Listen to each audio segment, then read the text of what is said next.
4 tanda cinta seorang lelaki yang betul-betul ikhlas.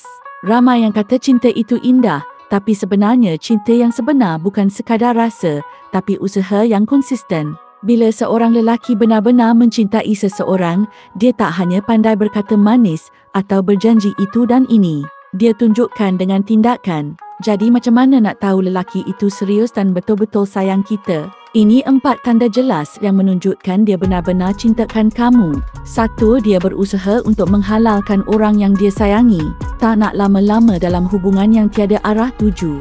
Kalau serius, dia akan cari jalan untuk nikah, bukan tangguh dengan alasan. Bukan sebab terpaksa, tapi sebab dia nak jaga maruah dan keberkatan hubungan. 2. Dia berusaha untuk jumpa ibu bapa pasangan. Dia tahu restu ibu bapa itu penting. Dia tak malu, tak takut. Malah dia cari masa dan peluang untuk kenal keluarga kamu.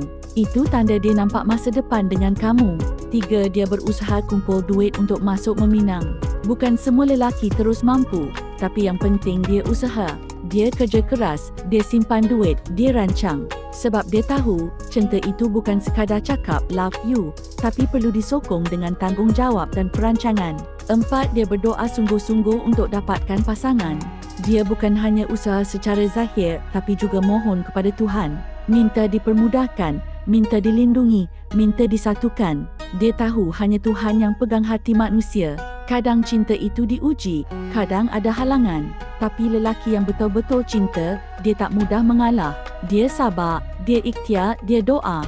Buat para wanita, kalau kamu sedang menanti seseorang yang datang dengan penuh keikhlasan dan usaha, jangan risau. Lelaki yang baik itu ada dan insya-Allah akan datang tepat pada waktunya.